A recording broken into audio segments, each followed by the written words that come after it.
Bismillahirrahmanirrahim. Yang berbahagia Datuk Jana Tarbiran Anak Lelaki Mudanya, Deputy Secretary General Ministry of Transport Malaysia. Yang berbahagia Prof. Datuk Dr. Mazliha Muhammad Sumun, President Chief Executive Officer Universiti Kuala Lumpur. Yang berbahagia Prof. Datuk Dr. Azanam Shah Hashim, Deputy President International Industrial and Institutional Partnership Universiti Kuala Lumpur. Distinguished guests, honorable speakers and participants, management members of Universiti Kuala Lumpur, ladies and gentlemen. First and foremost, I would like to wish everyone and selamat datang to Universiti Kuala Lumpur, Malaysia Italy Design Institute. This morning, I was informed that we have around 250 participants from our students, UniKL students, KUPTM students, and all our industry partners. And I believe this is a very good indicator for us to ensure the industry receive the competent graduate with the right skills. We believe with a strategic collaboration, continuous engagement, and feedback from our partners are needed. These platforms are very crucial to us.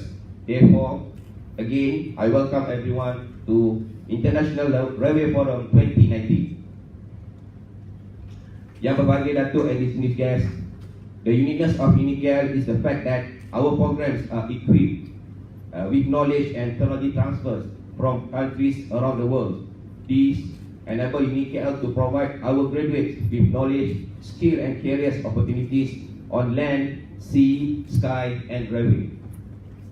I believe that upon your arrival at this campus, UniKL Assurance Center, you would notice the Ampang LRB train with the actual MRT track sitting there supporting the train installed here. This was made possible as UniKL is one of the beneficiaries under the Industrial Collaboration Program ICP managed by TDA. The facilities are imitating the actual depot from Ampang line. With the support from MARA, UniKL, government agencies and industry partners, we have managed to build the industrial depot within the campus. This industrial depot is being used for our teaching and learning activities. UniKL greatly emphasizes hands-on element in our academic curriculum. Take our degree program comprise 40% of hands-on elements. With this, our students are trained with actual systems being used by the railway companies. Due to the rapid growth and workforce demand in the railway industry, UniKL has taken up a step further to form a dedicated center to develop skillful workforce to the railway industry. UniKL Assurance Center was established on 23 March 2016 to carry out the mandate given by MARA. To date, UniKL has collaborated with key industry players such as TDA, Pasarana, RAC, Rapid Rail, KTM Berhad, Express Railing, Marit, Hatta Suma, KTK Dom, RSC and other railway partners. Yang berbahagia Datuk and distinguished guests, for your information, UniKL has organized its first International Railway Forum back in 2017, where the main issues being discussed are basically to create the awareness on career opportunities and entrepreneurial development in order to support the railway industry. But for this year's forums, we will discuss further on career and entrepreneurship opportunities in railway industries due to rapid growth in railway projects. Based on the roadmap and National Land Public Transport Master Plan, it was indicated that the workforce requirement in rail industry within 10 years ahead will increase to 40%. Currently, UniKL offers professional certificate in rolling stock, train management system and short courses in signaling, train assembly and thermal welding. Meantime, UniKL has launched its new program, Bachelor of Engineering Technology in Rail System this year. Next, we are planning to introduce diploma in railway system by July 2020. Both programs at bachelor and diploma levels are strategically launched with the execution of key railway projects in Malaysia. Recently, Malaysia government has announced the resumption of ECRL project with a budget value at 44 billion ringgit. ECRL project definitely requires significant numbers of workforce for construction, system works, operation and maintenance. UniKL welcomes all the railway companies to collaborate for workforce development to cater the needs of ECRL. Yang Bagai Datuk and distinguished guests, UniKL International Railway Forum 2019 also marks another jumping stone for the railway industry. Today, with the presence of Professor Tau Huang from Southwest Yantong University, show our commitment to explore the next level in railway research. Currently, under the ICP program, 6 of UniKL lecturers have had the opportunity to undergo Masters and PhD program at Southwest Yantong University. The research areas are detection signal monitoring in railway track, detection techniques for composite insulator for third rail system, and the effect of whole body vibration and ride comfort for metro rail. Yang Berbahagia Datuk and distinguished guests, UniKL would like to express the highest gratitude to Ministry of Transport, MARA, rail partners and all guests for your attendance. We are honored to be associated with renowned rail players in Malaysia and ASEAN region. UniKL Asia Rail has been the preferred choice of Malaysia rail companies for its human capital developments. Today, we have a certificate giving ceremony to professionals for 2 programs. The first one is basically professional certificate for rolling stock, and the second one, graduate employability training scheme with 4 Malaysian companies. With the above track records, UniKL Asia Rail welcome further partnership with railway companies to cater the workforce training in railway specialized area. We have the right resource such as industry skill workshop, and our lecturers are trained with respective specializations. Yang Berbahagia Datuk and distinguished guests, this event is organized by our own UniKL students from my class, basically the Engineer in Society subject, Technology in Society subject, and 1 club, UniKL Asia Rail Young Talents. Therefore, I would like to congratulate and express my gratitude for the active participation. I also thank everyone for making this event a successful one.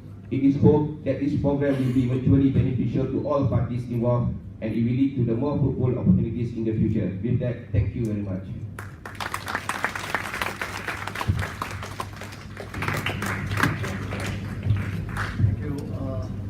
Thank you, everybody. A very good morning to all of you, distinguished speakers. I think we have got panelists here, the organizers here. Thank you very much again for inviting a rep from the Ministry of Transport. But I'm not sure it's supposed to be a keynote address or presentation. But again, I don't know, we were told that to prepare a presentation on the governance of transport, right? Basically touching or going back to the career path for many of you here. I think most of you all are the students from the university. And I see a lot of industry players here to really get back to the industry and to see why the industry is actually going. I don't think I fit to speak about it. I think we got a lot of speakers here. They are really in the business. They really know what is happening down there. We have got, I see a rep, of course, Dato is here from DMI, from YTL, TDA is here, Artasuma. So there's quite a mix of big players from the industry who's been invited. So I will confine my talk here today on the role of the ministry or the government in promoting transport business, or also at the same time to cover a bit on the opportunity that is open to the students, to the players in the industry in the next future, right? Right. With that, let me go on with the speaking of the Ministry of Transport. Basically, Ministry of Transport, we cover a bit. Of course, all of you would have known that we are covering on the 3 basic things. One is on the land matters, which covering land and logistics. Second, we are talking about maritime industry, and of course, we are also touching on the air industry. Boleh saya pakai? Jauh, tak nampak mata. The symbol of getting old. Sign of getting old. Okay. Apa yang kita harus mic? I've got mic.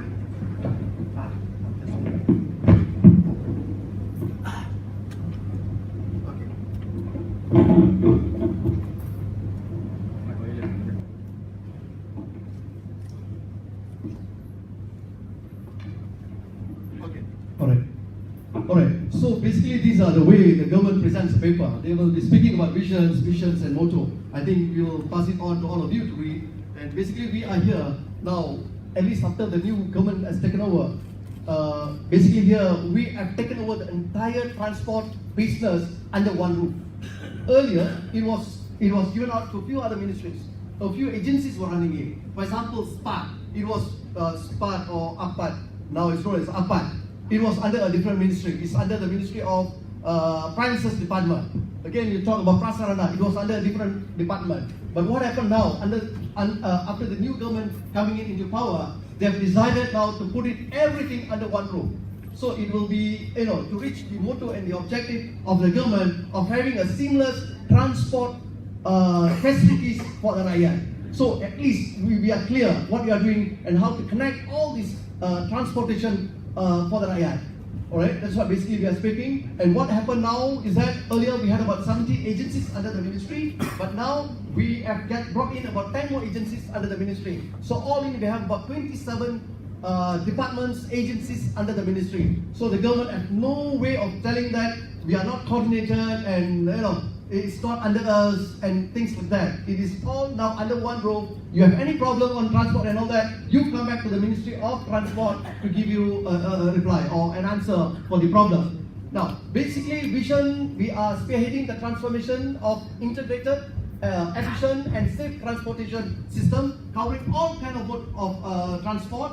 The vision, basically strengthening the transportation system driven by technology as a catalyst for national development. And the motto, of course, creating a sustainable transport as the heart of national development. Basically here, again, I'm trying to convince you all, saying that those days, for example, let me quote you example for better understanding. If at all we are doing housing project, for example, low-cost housing, it'll be done by the Ministry of Housing, not really connected with the Ministry of Transport. So you see, housing is built in a place where it's not really connected. So what we have now, we have houses, but people wouldn't want to go to the houses there because it's not connected. So it's again another cost for them to come back to town to get into business and all that. So it was such a problem, but I think it was a great move by the government of today to put all of them under one roof. All right. So what basically I'm saying is that I'm saying within next 5 years there'll be a huge difference in the infrastructure or setting up new towns in Malaysia, right? That's one. Second, now along the highways, since you're talking about railways and all that, we have a lot of developments taking place, huge developments. We are coming up with a concept of TOD. I think you all have started it off. Transit oriented development, basically putting up houses along the stations, connecting it through the transport, making it easy for people to move around in the cities. It's cheaper, safer, much faster to move around with development. So it's much integrated. No more looking it on silo or looking it in a different angle where people are not connected, right? So these are the things that we are looking at. Basically, functions, you could read in the slides, the transport, we cover the whole thing, and the departments under the ministry. That's what basically we are trying to show in the first slide. Now, the second big thing which is happening in the industry. Ministry or the government of Malaysia now, we are coming up with a national transport policy. It sounds very government, but anyway, that's how we go about it. There's a blueprint, there's national transport policy, macam-macam kan. So it is very government, very regimented kind of doing things. But again, we are putting it back to the cabinet, trying to get it approved by these next 2-3 weeks, and with it, after getting the approval, I think we will doing the action plan, which I'll show in the later slides. But again, to tell you that the government is very serious about carrying out the policies, the direction which is set under the national transport policy, right? Okay, what is the vision of NTP, National Transport Policy, is again anchored by the principle of sustainable transport, to develop a sustainable transport sector that accelerates economic growth and support the well-being of the Rakyat in line with the advanced nation status. Economic competitiveness, first to create a conducive transport ecosystem. Again, we are looking at connectivity between all the mode of transport. Number 2 is basically to facilitate to have a seamless movement of the Rakyat. We wouldn't want a situation where you get out from the train, you're not sure what is the next mode of transport, which I think all of us are facing in today's life. That's why people are not really getting into the trains. I mean, that's a known fact. But again, the government is trying our best now to see how this can be overcome with the first and last connectivity, last mile connectivity. Now, social element, provide mobility that meets people's needs. Again, expectation of the rakyat, especially students down there. Your expectation is really, really high. The new generation wants things to be fast. They want it to be cheap. They want it to be good, right? So that's a big demand for the rakyat for us to achieve the target, and that's where the government is coming in. Basically, government is looking at no more those days like government getting into the business. We wouldn't want to get into the business. Dato', I think all of you will be happy to hear this. We wouldn't want to get into the business anymore. Anyway, that's what my minister tells me.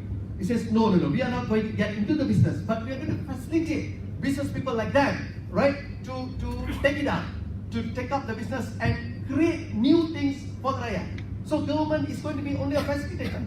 No more getting into the business. Because whenever government gets into the business, we don't do well. Let's be frank about it. That's what I was, before this I was from the Ministry of Finance. So Lim Guan Eng says it very well. I've done a lot of things in Penang. So I don't want the government servants to be involved in the business. You facilitate that. And then you have an idea. Now move that, help them out. Create the thing. After that, get out from it. Don't be there. You go there, you sit there, you spoil the business. Because you don't know what the business people are doing. So again, with that thing in mind, basically we are here, at least with the new government now, to facilitate, to help you guys out, to get the business moving. Alright, what are we doing about this? One big thing that we are doing, if you look into our website, there's something known as big data. We are putting everything, all the data possible into this system so that people like you, young people like you, take it up, create some new mechanism, new tools, whatever the new thing that you want to do for rakyat, which is good, bring it back to the ministry. Right? That's why we know, like Singapore, US, a lot of other countries out there, they use the data. But Malaysian, we are not using the data. We are keeping it to ourselves. At least this is what we were doing earlier. But now we are trying our best to put it back to the industry. We want industry players to take it up, look at the data, come back with some solution. If it's all tak pakai duit, lagi cantik. That's what Minister tells me. If the government is not coming up, oh, very good. Alright? Okay, that's more on a jovial manner. But in actual fact, that's a stage that we are getting into. Meaning basically you have something on, you have a mechanism, alright, to offer it to the rakyat, and rakyat willing to take it up and they're willing to pay for the cost. Government facilitates. Basically kita facilitate. Alright? For example, this big data system. Look at Singapore, what they're doing. We are only throwing in very rough data to the public. You might not be able to take it up and come up with some tools on it, but look at what Singapore has done. Look at their system. They came up with some software. I forgot what now it's known as. They've got some acronym for it. But with that, you will know exactly mode of transport, time of arrival, time of the bus taking off. I mean, throughout the world, people have done it. But Malaysia, we yet to come up with that system. So basically, what we are doing is that data, we're throwing it back to all of you. All right. Mike can take it up, or TDA, or anybody for the matter, take it up, come up with the tools, come back to the government, we will facilitate, we will get whatever approval you need, and to get things moving. Okay? The mantra is, no money from the government, you will all move. And you make the money out of it, okay? Alright. Then again, deliver an intelligent, safe and secure system, ensure sustainable use of resources. But don't ask me a question about flying car, I wouldn't know much about it. You ask a different ministry. Okay, coming back to the rail business. Rail is getting really, really big in Malaysia. It's really getting big. Alright, I think most of you all are from the rail industry. Maybe because the topic today is on rail. Alright, government is looking very seriously into rail. In rail, what comes to our mind is only KTMB. Kereta Api Tanah Melayu. Anybody from KTMB? Nobody, boleh kutuk sikit lah. Many acts. Sato Azrik will be very happy about it. So, no, I can't do it because I haven't attended the first meeting of the board meeting yet. I'm only attending that. They might take me out from that. Okay. Anyway, KTM is doing a good job. Yeah, KTM is doing a job. That's how government people say that. Everybody is doing a good job, right? So we have, all of you are quite young, but I think the senior citizens here, in a success. All right. Y'all will know how we have developed ourselves. The country has developed from KTMB. Those days, the trains that we had, and now what we have, right? It is superb. The transportation is superb. But we could have done better. That's what the public netizens are saying. You should have done better. We have got better things that can be offered to the Raya. Alright? But what happened was, along the way, it's not only KTMB who is now controlling the rail lines, but there are a lot of other players. And the latest one, which is under the radar of ministry, is MRL, ECRL. Alright, which is now run by MRL. Alright? I had the opportunity of being the chief negotiator of the ECRL with Hyundai. I had that opportunity to work with it. It was a superb experience, which I'll share with you all a while later. Right. So of course it has transformed daripada kereta api yang ni, which I think we had this earlier. The first photograph, right? We have now STS, we have ETS. Next month we are trying to launch another ETS 2.0, which has got a business class in it. You can lie down, you can put your computers there, you can charge your computers, everything is there. You pay, you get everything what you want, right? ETS 3 will be better. We are trying to have a berth in the tempat tidur dalam tu. But again, minister was asking, why do you need a berth for you to travel? Because from here to Johor Bahru only going to take you about 3 hours. From here to Ipoh, it's only what, 1 hour and 1.5. Now it's for 2 hours plus. But wait for Dato' Aziz to complete his job. When KVDT 1 completes their upgrading, then we'll be traveling with, we are looking at 1 hour 30 minutes to 1 hour 45 minutes. Alright? So this is the way, this is the future for us. Whether you like it or not, we are definitely not going to encourage cars and motors on the road. We are discouraging you. Don't drive. Don't take your bike anymore. But before we could tell you that openly, we have to make the infrastructure good. That's why we need all the industry players to come in.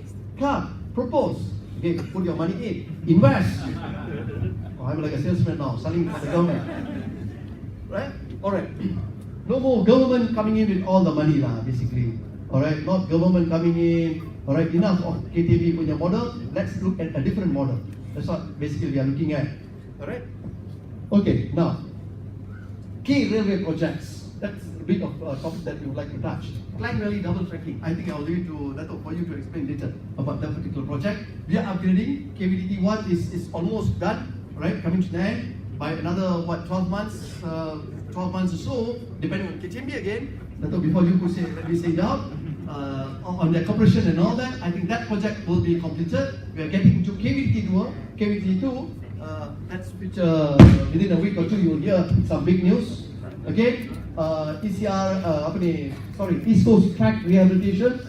A big chunk of money has been spent there, almost 500 million ringgit spent on rehabilitating the track. Right? Then we are looking at MRT, again MRT project throughout the city. We are doing it. We are also going to expand it soon to Penang. We are looking at Penang. We are looking at Johor Bahru. Johor Bahru electrified double track. At the current moment, that's the biggest project that we have in the books. It's about 8.9 billion ringgit, completing in 2021. Once completion, we are talking about KL to Johor Bahru, taking about 3.5 hours. Alright? That's why we are looking back at the trains. Do you need a berth or just a comfortable seat will do? Alright? It is 3.5 hours. It's quite fast for us to reach Johor Bahru. And there's no reason for us to drive anymore. Alright? With that, we can reduce the number of accidents on the road. Take out even the goods from the roads, put it on the track. So the opportunity is very big in the railways. Alright, students, whoever you are into that business or you want to get into some career, please look into this seriously. In fact, I have my nephews, two of them are engineers and they are graduating now. Basically, I'm telling them, look at this. This is the future. Alright, this is the future. So UniKL, in that instance, I think you are in the right track. This is the business. I think Chancellor must be working with you very closely. TDA in bringing this. I saw the trade. I didn't know that you all given them a good trade. First time I'm looking at it. Alright, so of course in Sabah Sarawak we have one Alor Gilat Tenung track upgrading. That's from Kota Kinabalu to where was this town? Bukan Tenung lah. Bukan Tawau. Okay lah, Tenung or whatever the name of the city lah. So we are being very Adil lah. We have in Sabah. We are also going to expand it to Sarawak. So basically, throughout the country, there's going to be a change of mode of transport, right? Now, all right, this is a very interesting topic, right? I can't reveal much. Wait until 28. The signing will take up. The signing by Tun Mahathir will be on the 28th. So we will be making a big public announcement on the 28th evening or 29th. A big announcement on this. But again, ECRL. Forget about the politics of ECRL. Yeah. I'm here as a civil servant. I'm telling you basically, it's going to change the lifestyle of the East Coast. People who are living in the East Coast. Totally change. You're looking at Kota Baru to Kuala Lumpur within 4 hours. 4 hours. Right? That's one. Of course, it's going to be subsidized. It's not going to be that high. Alright? Which is affordable to all of you to move. That's one. Number two, we are looking at the development along the corridor. You are bringing in about, at least now, I don't know how many of you are from Pantai Timur. Now, there's already about 150 over companies who has already invested along the highway, along the corridor. Right? Although there's a change of alignment. Alright? Kota Baru to Mentakap, which I think I can reveal because it has been revealed. Alright? So right up to Mentakap, it's going to be from Mentakap to, we are going to go to Kuala Kelawar, and then we are coming back to Bangi, Kajang, Putrajaya, Cyberjaya, and straight away to Port Klang. That's going to be new alignment, which is going to be in detail, it's going to be worked out. Tapi kalau if you have received WhatsApp and all that saying that this is exact alignment and all that are not true lah. Because we haven't sat on it yet. Not sat. Seriously, we have not sat. So there was a question to the minister yesterday whether Nilai is going to be a station. There's going to be a station Nilai and all that. Definitely, he's not in the know. We haven't sat on it yet, but we're going to do it after this. So we are also thinking of connecting it to KLIA 1 and 2, so that the connectivity is to the ports and also to the airports. So these are the things which is happening. So transporting of people, economic growth. Along this, there's going to be industrial parks. There's going to be 2 or 3 industrial parks. Superb development along this, right? So and I know it's about 640 kilometers. And here, again, what the new government has done, or the present government has done, is that we have made sure that the job is given to the locals. 50% of the contracts will be given to the, not 50%, 80% of it will be given to the locals. We are pushing, all right, for the locals to participate, not only participating in the contract, but also the workforce. Workforce earlier, it was given to them, totally to them, but now we have limited to 500 packs only from China. Rest of it is from Malaysia. So basically, all of you UniKL, besok nak cari kerja senang, cari dengan isiaran. But graduate first lah, Graduate first, look for a job. Memang ada kerja. Memang daripada sini dia akan menjana pekerjaan yang cukup tinggi bagi generasi muda di ECRL, because it's going to take us nothing less than 7 years. We are hoping it to be completed by 7 years. By looking at our track records and all that yang ada sekarang, it might be terlajak sikit, maybe it's up to 10 years. Alright? That's a huge thing here. Then capacity development of railway assets. Right. What happened in KCMB? What's happening in KCMB? Again, business people here, there's huge opportunity for you in the railway industry, because basically what we are doing now, the good thing that we are doing now, there's no more direct nego under the Ministry of Transport. At least until today lah. Tomorrow I wouldn't know. But until today I know there's nothing on direct nego. It's going to be an open tender. A lot of opportunities. Meaning, for example, this year alone, we are going to do quite a bit of things. Now, servicing of the ETS rolling stocks is going to be about $1 billion plus.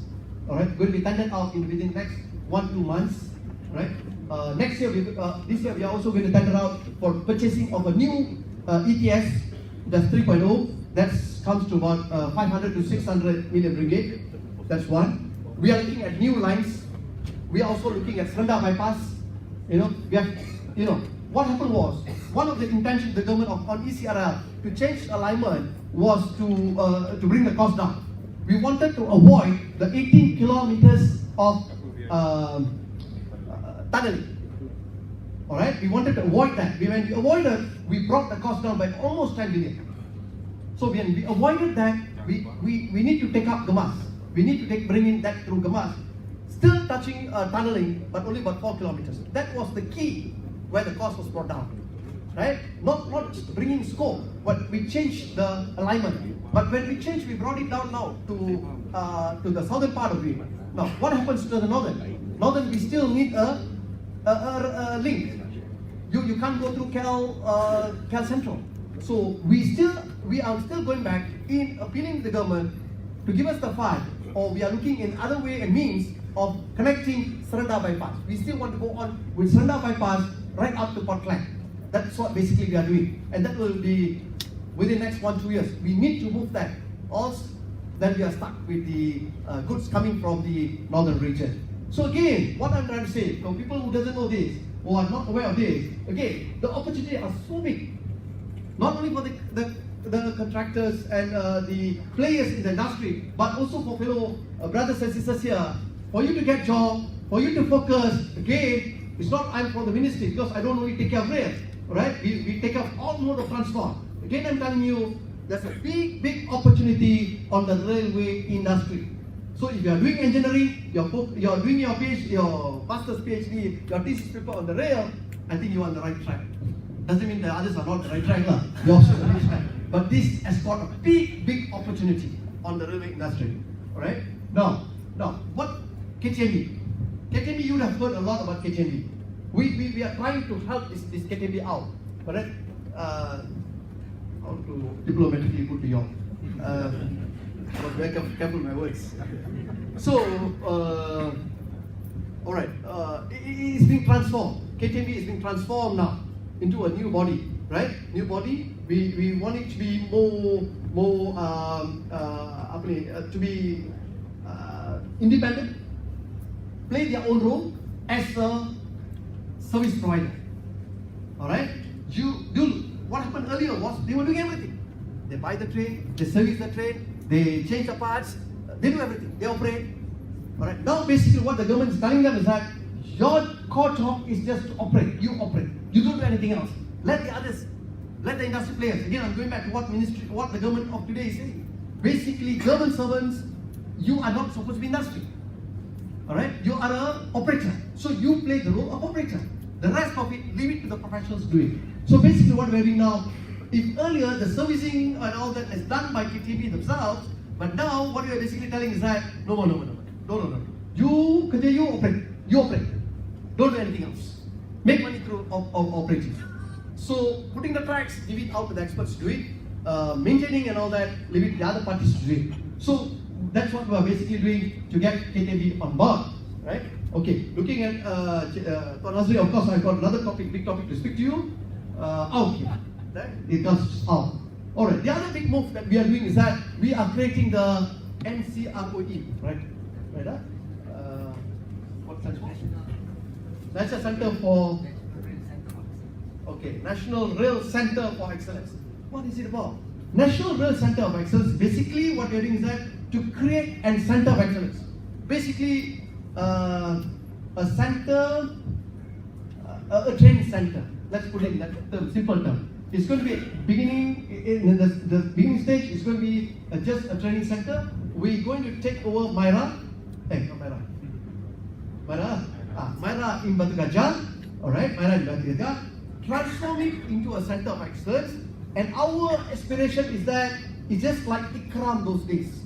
Started off with a training center, later created the university, and now it's a huge body which trains people on civil works and all that, engineering, yeah? But here, basically focusing only on railways.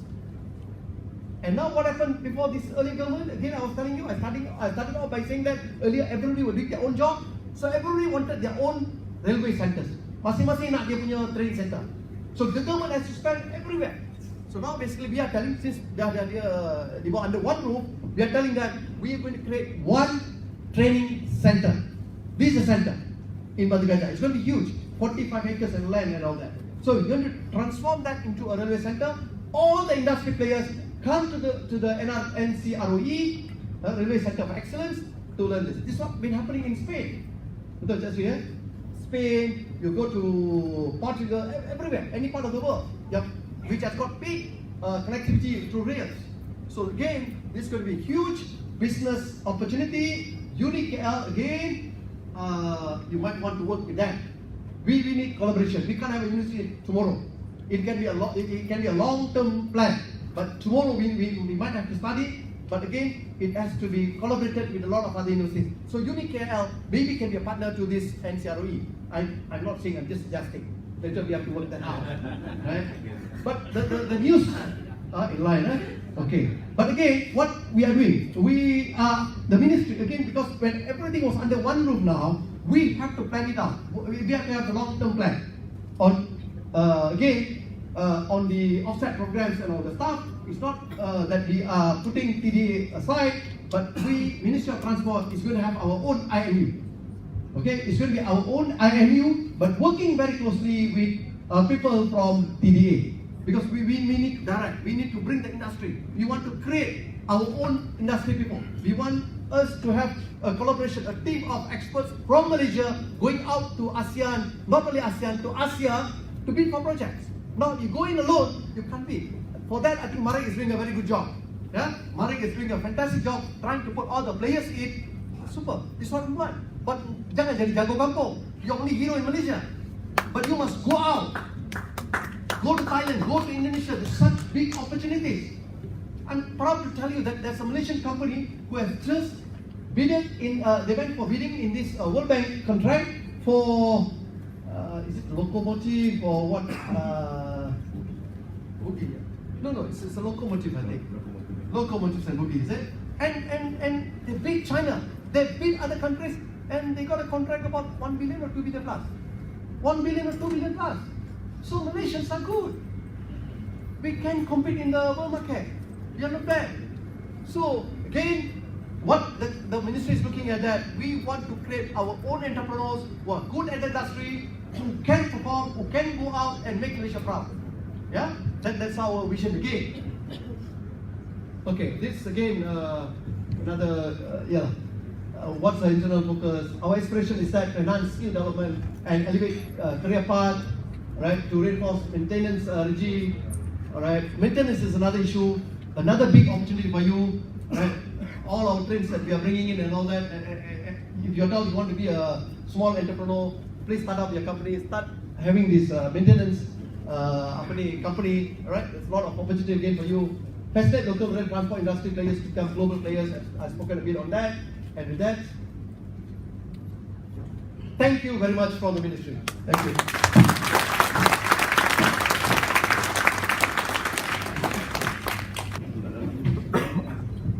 Okay, thank you very much. Assalamualaikum warahmatullahi wabarakatuh. Salam sejahtera. Okay, yang berbahagia Datuk Jeneral Sutran Anak Lelaki Menayan, Deputy Secretary General Ministry of Transport. Yang berbahagia Profesor Datuk Dr. Mazli Ham, President Chief Executive Officer of University Kuala Lumpur. Yang berbahagia Profesor Datuk Aznam Shah Hashim, Deputy President International Industrial Institutional Partnership University Kuala Lumpur. Distinguished guests, honorable speakers, and participants, management member of University Kuala Lumpur, and ladies and gentlemen, welcome to International Railway Forum 2019. Before I start, let me introduce myself. My name is Izzah Musa. I am Principal Specialist for UniKL Asari Center. Today, I have been given a task to be a forum moderator to discuss how to positioning a career in high-speed track, or in by simple words, how to put a career opportunity in railway industries. Therefore, to discuss further on this topic, I would like to invite our panelists to come upon with me. So let's give a big applause to our panelists. First, I would like to invite Mr. Hasri Harun, Director of Technology Diversity Agency from TDA.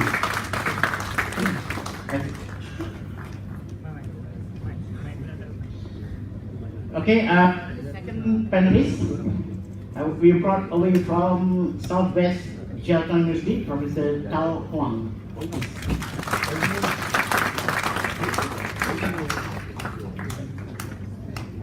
Then the next guy. Yes, sir. The next is, I call him Mr. Nice Guy. Okay. I would like to invite Mr. Hanim Ghazali, Honorary Secretary from Malaysia Industry Consortium for Marine.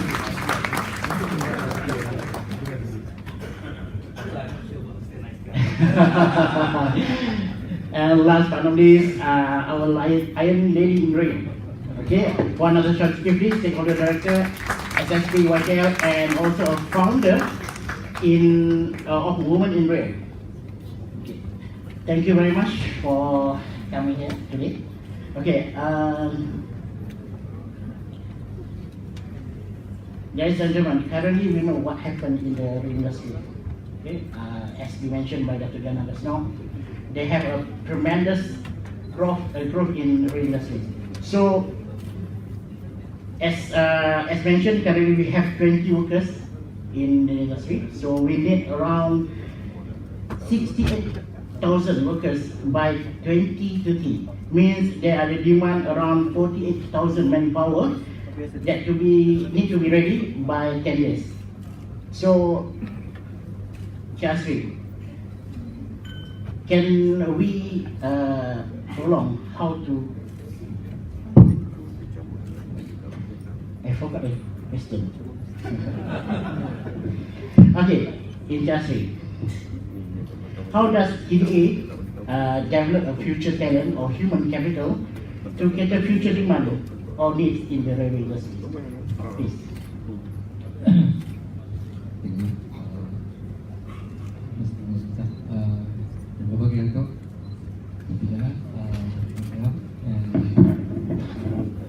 All distinguished guests and students, so to answer Mr. Musliza, how we develop the future talent. I think most of the answer, I think Dr. Jana have spoke already a bit, but I'm going to elaborate further how we develop the future talents in the rail industry. So basically, what we did from EDA to ICP program, we study the gaps in the rail industry first. So from there, I think we come up with the gap analysis and the needs, which is one of the proposed solution is through NRCOE, the National Rail Center of Excellence. So this, I think National Rail Center of Excellence will be on the MOT after this. I hope that we can realize this on the second half this year. And we will look very deep on this development of future talent. And one of the areas that we have identified to develop the talent in the rail industry is we are putting on every rail subsectors, for example, on rolling stock, we have rolling stock, signaling communication, track work certification, and others.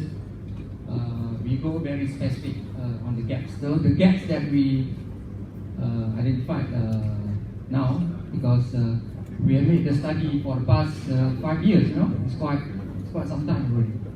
But now I think we have found the gaps, and one of the areas is rolling stock sector, on the rail. Rolling stock, the other one is signaling and track works. Track works also we need to develop the skill. So through ICP program managed by TDA, we have identified the correct module to meet the industry needs. This is where we got from OEMs who bid or who won the contracts from the government. And from the module that we identified, we bring in the modules from through OEMs, and we train the trainer as well. the trainer, we have to make sure that we select the right trainer for the specific training areas. And then the other thing is we also bring in the lab for testing all the equipment for the training program. So, but we are going to have a more detailed program which we have set up in under NRCOE, and we will have more specific areas to develop. Now is the time to realize the program already, because I think most of the program has been identified and we are putting in the program under National Research Council. Okay, thank you, Mr. Sri. Okay, I would like to ask Professor Huang. Okay. I want to know, okay, how about how does China Railway position in its workforce with the sufficient knowledge and skill in railway industry?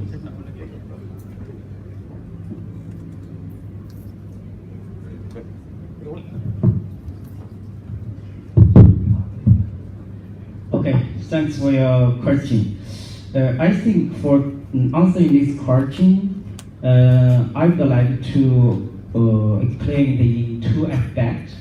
The first aspect, with the promotion of One Belt and One Road and the deepening of internationalization of China Railway, the piece of China Railway going out has accelerated significantly. So, based on this background, I think the first issue that I would like to introduce workforce categories in China railway industry.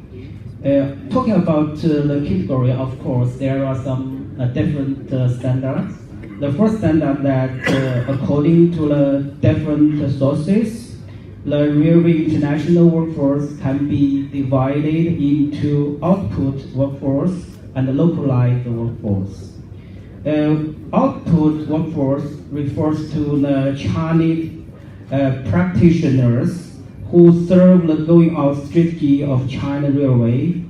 Localized workforce are the practitioners in the target country that serve the going out strategy of China Railway. This is the first standard. The second that is the degree of association with the railway industry. Based on this standard, the railway international workforce can be divided into industry workforce and peripheral workforce. The former industry workforce refers to the railway industry personnel who serve the going out strategy of China Railway, including railway practitioners engaged in survey and design, construction, equipment manufacturing and operation, and maintenance. Peripheral workforce are those who do not work directly in the railway industry, but whose work affected the going out strategy of China Railway indirectly, such as government officials, investment and financing institution personnel, media personnel, think tank experts, civil society organization, and so on. The third standard that the different nature of position. According to this standard, the railway international workforce can be divided into skilled workforce, technical workforce, and management-oriented workforce. The first skilled workforce refer to the first-line skilled workers who understand the international rules, the practical ability and environmental adaptability is strong, and has initial communication and collaboration ability in a cross-cultural environment. And the second, technical workforce refers to the technical application workforce who have a certain international vision and familiar with international rules, have a solid professional foundation, have strong adaptability to engineering practice and environment, and also have a certain ability of communication and cooperation on the cross-culture environment, mainly for construction, operation, and maintenance of equipment and manufacturing. The third, management-oriented workforce refer to the first-line management practitioners who have certain international vision, familiar with international rules, understand professional and management knowledge, and have a strong ability to adapt to the environment, and certain capabilities for communication and collaboration in cross-cultural environment, mainly for construction, operation, and maintenance equipment manufacturing. This is the first aspect, the workforce categories. The second, I want to mention workforce development policy. I think that in China now, workforce development can follow the third ways. The first, that activation of workforce in railway and related enterprises. Select railway industry exports with a certain foreign language foundation. Through the strengthening of foreign language, the export can become backbone. The second, targeted training of workforce. For this issue, select workforce who are proficient in the language of country in which the project is located and adapted to the needs of overseas railway construction project by strengthening the relevant railway expertise. The third aspect is learning from practices of multinational enterprises and make full use of the workforces in the countries in which the project are located. That's my answer. Thanks. Thank you, Professor Huang. Okay, we go for the third panelist, Mr. Hanif from Malik. Okay, Malik is known as an entity that provides empowerment from Malaysian rail industries, especially for the rail industry players, and to a fast track to develop of local rail industry. So that, what are the strategies that have been planned by Malik in order to position and empower the local rail industry ecosystem?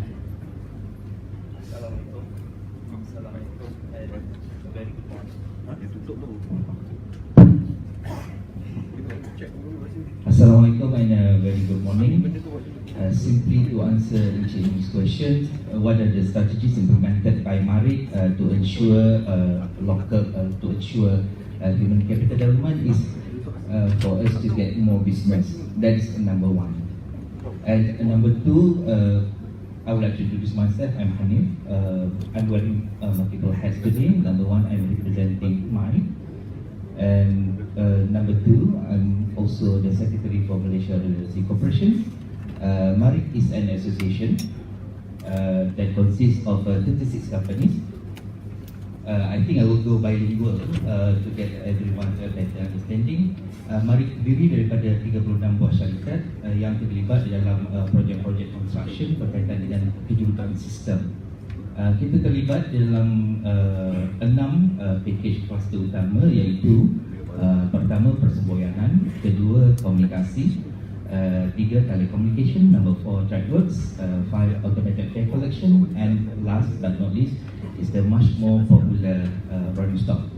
Today with me we have 2 strong key MARIC members. That is from Hatta Suma, Rizal. Can you please stand up? Alright, this is Mr. Rizal from Hatta Suma. And number 2, Mr. Timothy from TTK Dong. Rolling stock is one of our key competencies that we always sell to the open market, local and also internationally. And second, we have track works champion. That is Mr. Datorazi. Can you please? Datorazi is from the DMIA. And we have the largest MRO for electric tooling company, that is from IMAS. Can you please stand up? and the rest. So from the 36 companies that we have under the umbrella of MIDI, we employ 4,200 people.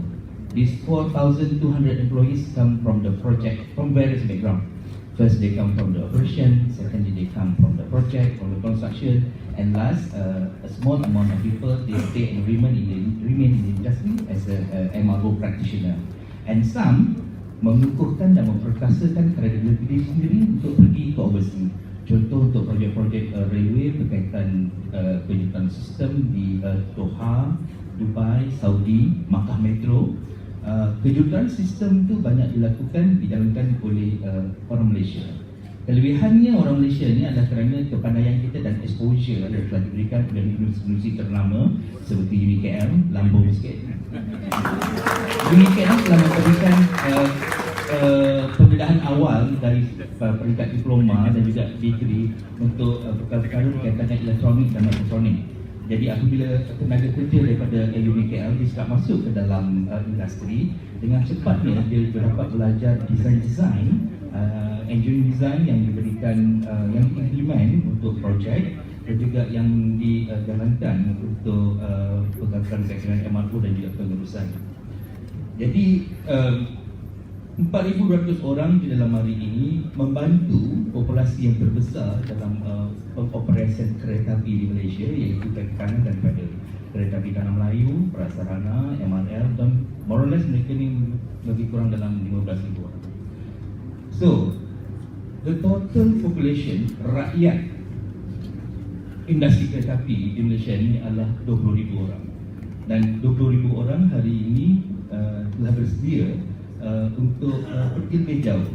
Pergi lebih jauh ni pada hari ini jika kita hendak membuka peluang-peluang pekerjaan, human capital opportunities, kita mesti pergi lebih kepada bidang-bidang berkaitan dengan seperti apa Dr. Jana cakap tadi, non-fair revenue. Non-fair revenue itu antaranya adalah transit oriented development, advertising dan sebagainya.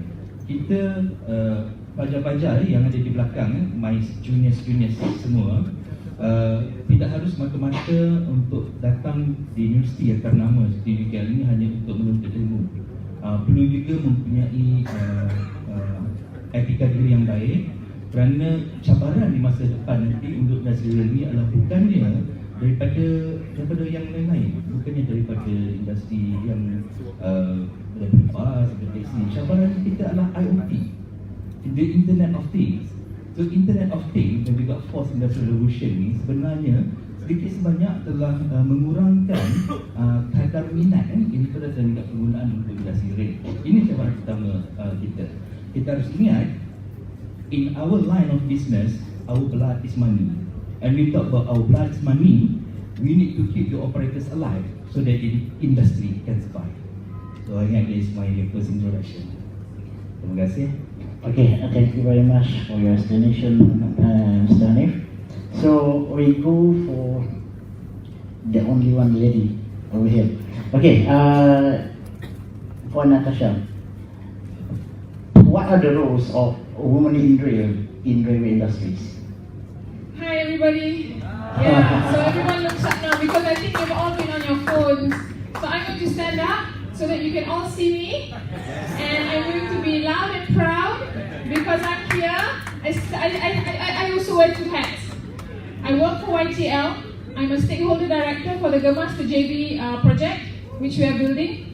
I have worked in SPAD. I have worked in Prasarana. I have 8 years in the public transport and rail space. But what I am here to talk about is I'm here to talk about women in rail Malaysia.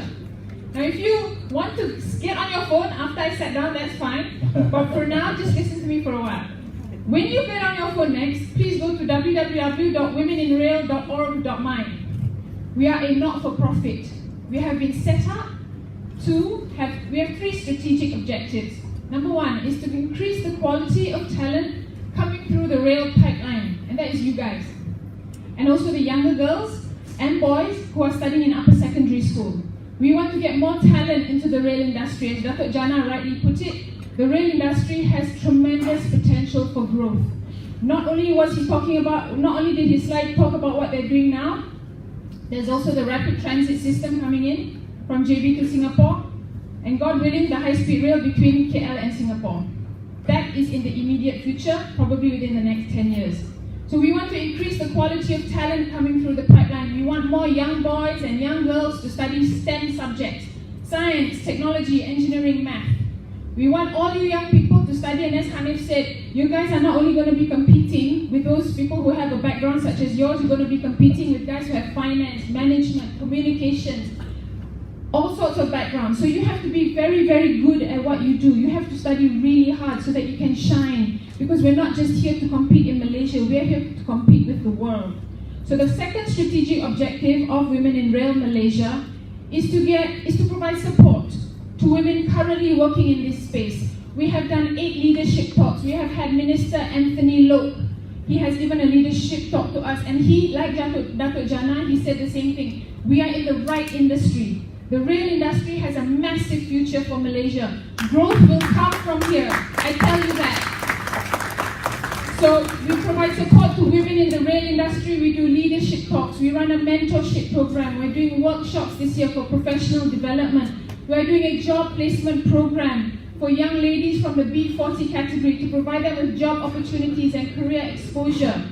And the third strategic objective for Women in Rail Malaysia is to advocate for increased leadership positions for women, but that is later on down the line. What is most important is to get good talent into the industry and to support the women who are in the industry. Now just some data and some statistics here. We are equal opportunity. We have the Women in Rail Malaysia cannot survive without the support of the Men in Rail. We have 450 members. Membership is free. Even if you're a student, please do sign up. We welcome friends of Women in Rail. 11% of our members are men. 11%. For sure, every event we do, every leadership talk we do, we have got a team now who are setting up because we're doing a huge leadership conference in KL in July. I have male members who have come to support, to volunteer, to be part of this leadership conference that we are doing. My point here is this. Women in Rail is a subset to the whole entire rail industry. The rail industry needs good people. I don't care if you're black, white, male, female. What is most important is that you're willing to work hard, you're willing to do good for your country, because this is no longer about you. Rail industry is about national service. It is about providing your expertise to make sure that the government can put its good money to good use. And then thereafter, this non-fare box revenue, that's extremely important. Non-fare box revenue means not the ticket sales. So basically, you're looking at a property development, you're looking at retail, you are looking at opportunities for further income development, because only with non-fare box revenue can you survive. I'll give you a good example. There are only 2 countries in the world that are profitable for rail industry. Even the Grand London, with so many multiple rail lines run by Transport for London, they too need a grant from the government. The only 2 countries that can survive and run rail profitably is Japan and Hong Kong. Hong Kong's MTR. And that is only because they do non-fare box revenue. They do property, they do hotel development, they do shopping malls. One of the rail operators in Japan, JR East, they even have a ski field. So you can ski on their land in somewhere in Japan. They are looking at other methods of revenue. My point here is this: rail industry is not about engineering, it's about so many things. Whatever you are studying, if you think that Malaysia has an opportunity for you, it is in the rail industry. My advice to you is to work hard, have good values, and also really realize that if you're going to do good in this life, you have to have commitment and dedication, and that's why I'm here today to share with you a bit about how life is also not just about studying and engineering and all those sort of technical skills and jobs, but it's also about having more to your life in that and having the right values to be able to become a better human being for your future and also for your family's future. Thank you very much, brother. Semua dah bangun good. Okay, we go for second round. Okay, Mr. Asri, what are the TDA responsibilities to ensure the future talent in rail industry is equipped with a high quality rail education and training? I would love to stand also, Natasha. Unfortunately, I can't. So let me answer on the one. Okay, basically, what we're doing is what we have done so far. I think in 2017, end of 2017, we have gathered the industry players, and including all the training center, to develop the NOS, National Occupational Skill Standard, which is one of the critical elements now for education. So during this engagement, what we discovered, some of the training program we can generalize it, yeah, standardize it, because you know, of course, the rail we have a different system, subsystem, urban rail and the main line. But during this NOS development workshop that we conducted in end 2017, we found out most of our industry players quarreling each other. So this is where we found the issues, because everything are working on their own direction, yeah, because they are set up to their own direction. So when and it was a very fruitful and good workshop, because from that workshop they realized that we can generalize them to a good module to meet the industry demand. So so far, I think thank you for the commitment from the rail players as well during their contribution to make sure that we develop the right module for our rail industry. Okay, so and this NOS, I think we will continue, because we have identified 22 NOS, but on that workshop we managed to develop four NOS, and we have another 18 more to go together. This is the NOS will be developed together with JPK, and this is we are looking on the TVET, area. So, okay, for the professional area, I think under NRCOE later we're going to have the module, so-called module architecture. Development for the rail center of excellence. So this is where we are going to have a certified rail professional, yeah, who will work under each sectors. Rolling stock, we have rolling stock, operation, rail system, yeah, infra, okay, and we have three categories. Yeah? The first is certified rail professional program, and after that we're going to have a rail certified rail managers, certified rail managers, and the third element is this is where we're going to global. We are going to have a certified global mobility managers. Yeah. So on every rail subsectors that, especially on the new project, we're going to have certified, engineers who will, make sure that any component or product that we run in the project, it will be certified by those people. Yeah, and we have a program also through this one, and we are benchmarking. Germany training program. We have DB Academy. So on this one, I think in future we're going to have more qualified people to work in rail industry, and this will help the industry growth in future. Okay. Right. I'm going to touch a bit on the National Rail Center of Excellence. I think this is one of the big things that we want to do with the MOT, on the MOT. So one of the area where we want university and industry player to work together is on the research and technology program. Okay, on research and technology program, we're looking on the design and redesign of components. For example, in UniKL, we have already the model or rolling stock, yeah, from Prasarana Alasan, I think through ICT. We are not going to let the rolling stock sit in UniKL premises, but we have to do something. Okay, what we want to do is we're going to conduct research, design and redesign of the component. For the ultimate goal is we want to produce refurbishment of the old trains.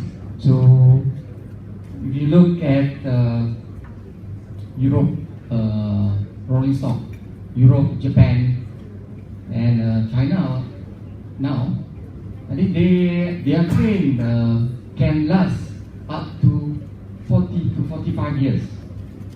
Okay, where ours, I think we are looking 15, 16, 17 years. Then the government start to look for a new train. So when we have this kind of program, there is where we can capitalize the local industry that we will develop together, and to produce, make sure that we produce a product for the refurbishment program. I think Arta Suma just signed a contract with government this last 2 days, and maybe it will be a good start for them to work together with them between universities and industry players. So the benefit that we're going to create or give back to government is it will reduce the investment of the government to purchase the new asset. So through this program, we will develop our local industry players together with university and to enhance certain areas that we're going to put in our program. And we have identified already the program, yeah, and product. I think with that, that's from me to answer on session. Thank you, Mr. Moss. Thank you very much, Mr. Sri. Okay, then we go to Professor Huang. Okay, my question is, what are the expectations in the rail industry that you look for future talent in Malaysia?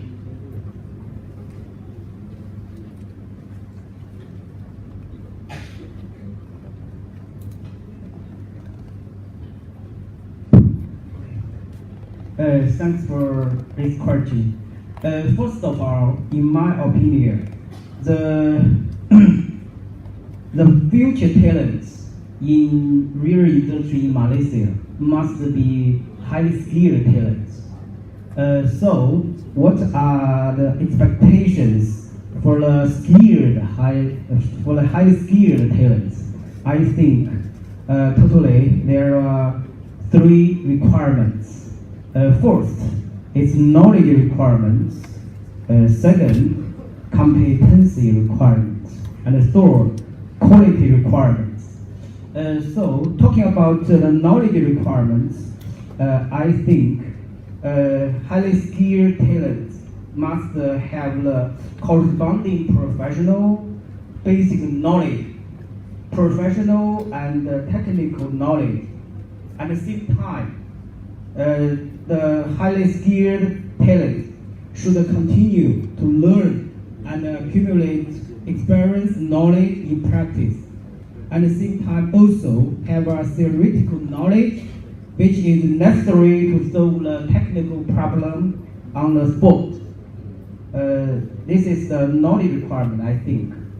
Secondly, competency requirements. I think that there are 3 points.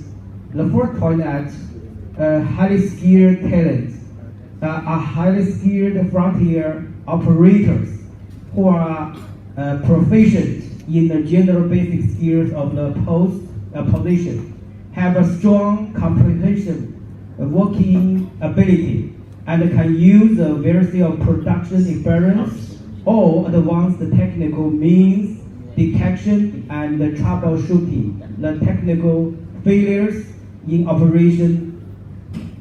The second point that the highly skilled talents have a strong ability to adapt to the field. The third that highly skilled talent should have a high degree of innovation in process invention, equipment manufacturing, technology introduction. They should not only able to master and operate advanced product knowledge, but also able to use their expertise and technology to upgrade and retrofit technology. The third aspect is quality requirement. I think that totally there are 3 points I would like to emphasize here. The first point that highly skilled talent should have a good moral quality, have a high professional quality, and professionalism, love their own job, have a high sense of responsibility and service awareness. Second point that highly skilled talent should be able to organize and coordinate the relationship between individuals and production, individuals and others, individuals and groups in production activities. The third point that I think the premise requirement for all talents is to have a healthy physique and good physiological quality. That's my answer, I think. Yeah. Okay. Thank you, Professor Wong, for the answer. Okay, Mr. Hanif, as we know, most of the employers require a skilled human resource that ready to be employed. Okay, it means a student must be equipped with adequate knowledge and skill before entering the industries. So how MIDI can help to boost local expertise in the rail industry in Malaysia? Well, I think we should move. MIDI is an association of companies and industries. We don't have the capacity to directly involve in developing the skill set that you mentioned. But what we can do is that we open up our channels, we open up our employment to accept more local people to sit at the various strategic and technical posts. I have one experience in the completion of the Kelana Jaya Line Extension project. It completed in 30th June 2016. 3 months before the completion, we are required to have a handful special skill engineers that can oversee the TNC, the testing and commissioning of every subsystems and every package and clusters before we hand over it to Prasarana. Prasarana at times our client. And we simply can't have people that can do the certification in Malaysia because majority of them, 100% of them, are now working with KTB and Prasarana. We cannot simply take them out from Prasarana or KTB and employ them for a period of contract for 6 months and then after that give them back, hand over them back to the original employer. So what we did is we need to scout around all over the world and we found in a very large country called India, we have so many tremendous engineers, very good one they come.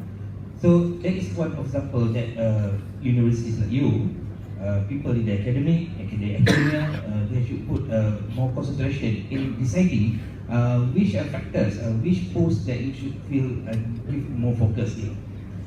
You shouldn't deploy the whole machinery and asset that you have to produce people that involved in the mechanical, because I think we have a very large pool of talents that exists now. I would like to compliment what Natasha said. It's about like in the non-fair revenue. I always mention about this. This is the lifesaver for the railway line.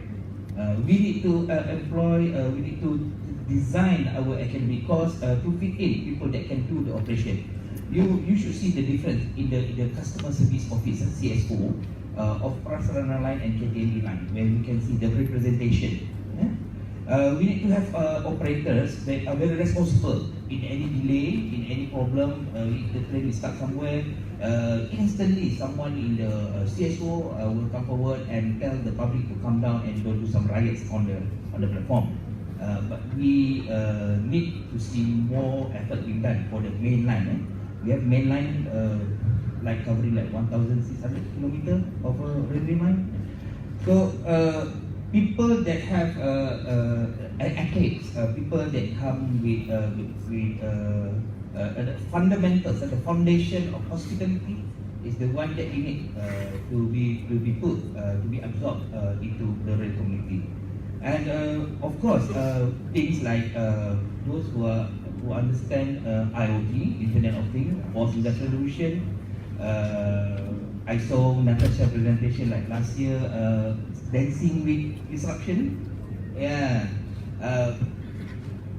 traditional contractor and construction companies. I call them the rednecks. The rednecks. They always try to avoid disruption. They always try to avoid danger. By avoiding danger and all this disruption, they need to employ 3 types of their employee. Where the employment should be only 200 people per employee per company, but because of the amount of fear that they have, they need to employ until 300 people. But today, people like me who see operator, remember my tagline, operator need to stay alive for us to be survived. Right? We don't want to come only like a beneficiary to the government. We don't want to get only the government to give us contract and project, and we knock on Datuk Janal door every morning, every afternoon. You know, this thing needs to change. So now the industry, Mari, with key members like Atasuma, DMIA, KTK Dome, everyone here, we want to move further. We want to accelerate further. How do you accelerate? We come with the concept of PPP, public-private partnership. We come with the concept of PFI, and I want to see sooner or later Atasuma build their own first train. We have done it with Komi. So next will be Atasuma. Atasuma should build the first electric multiple unit from Malaysia. Yes, we must do it. Industry must take up all these things on our own. Yeah? Industry people, we are the one who decide our own fate. We are the one who decide our own future. I should also share with attendees today about the success story of a learning institution operated and managed by Prasarana. It's called Rapid Institute Academy. People from Saudi Arabia and Indonesia come to Rapid Academy to get a certification of train driver. And Africa, the Africa continent, come all the way to Rapid to learn, to get. So this is our level now. This is where we are now. And not to forget Al-Mashayikh Al-Mughadasah. We are the one who operate that train. This is very unique in this world. People come in, they buka the kelambu, they cuci the train, and then they operate during the musim haji. And after musim haji habis, semua dah balik, then they close back the train. So this is our achievement. This is world class. We should be ready for the future. Thank you. Very good. Okay, thank you, Mr. Hanif. Okay, Natasha. As we know, most of the workers in the rail industry is men. Okay, so right now, women in rail is targeting to put women in rail. So, are women suitable for the industry?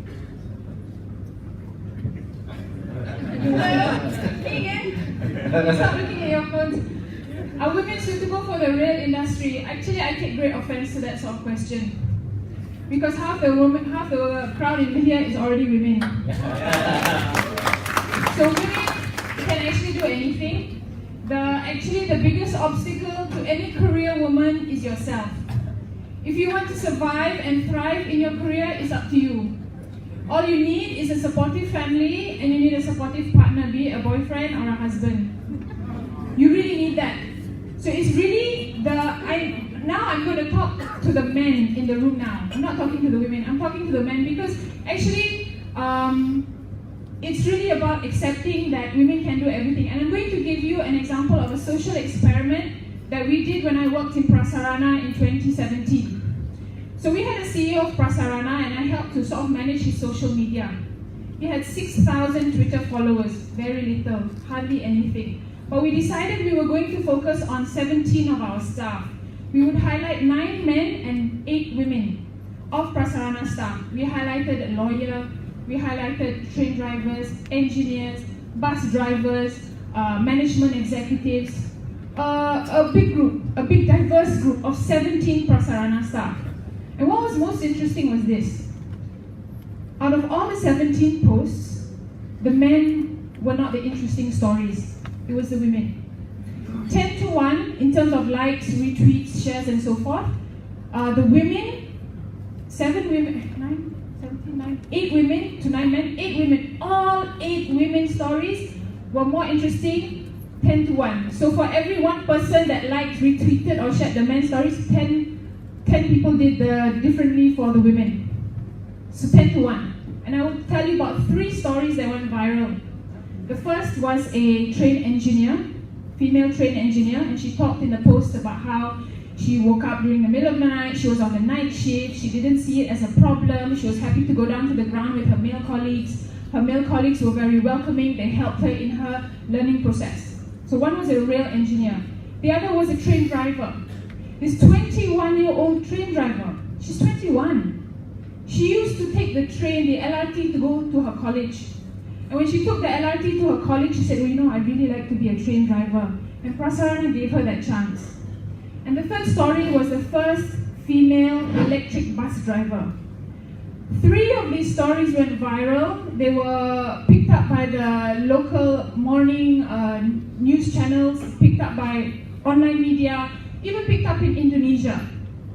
So out of these stupid 6,000 followers on Twitter for the CEO of Prasarana, which is nothing, then you get 42% of Malaysia's digital population read these stories. Now what does that tell you? It tells you that women can do anything, of course. It tells you that women are an interesting story. It tells you that these are careers which are different but are interesting to the social media community. And it tells you that the young people, who are mostly the ones on social media, who are the ones that find this very interesting. So my point here is that actually, if you want to have a career in the rail space, your male colleagues will welcome you. They will welcome you, they will help you, they will teach you. And if you want to do it, it's really up to you. If you want to do it, you can do it, no problem. You have the brains, you have a fully functioning body. What's stopping you? The only person stopping you is yourself, really. So now I just like to end with one personal story I share with you a bit. So in March, on the 13th of March, I believe it's International Women's Day. And this year, International Women's Day, I was invited to a fancy black tie dinner, to a very fancy dinner for International Women's Day. And I decided, no, I don't want to do that. I want to go home. I want to have dinner with my family. I have 2 kids, I have a husband, so there's 4 of us. I wanted to go home because I hadn't had dinner with my family for quite a few days before that. I missed my family. So here we were having dinner around the dinner table and we were talking about everything and anything. My kids are 13, my boy is 13, and my daughter is 15. So we're talking about politics, we talk about everything at home. And then we go on to the subject of today's International Women's Day. And I can't remember what I was saying, but my 13-year-old boy, he stops me, he interrupts me, and he says, Mommy, I don't know why we have this stupid International Women's Day thing. I don't know why you keep talking about how women are good at what they do and so forth. Because women are. Why do you need to talk about this? Why do you need to keep saying this? Why do you need a special day just to honor women? It doesn't make sense. Because women can do what men are doing. And then I thought, Alhamdulillah, I'm raising a good boy who will understand that when he joins the workforce, he will be able to understand and welcome his female colleagues into the workspace. So yes, women can do anything. Thank you, Natasha. Okay, ladies and gentlemen, what a fruitful discussion we're having today. So before we end this session, I would like to open question and answer for the audience. If you have any question, you can use the microphone, or maybe.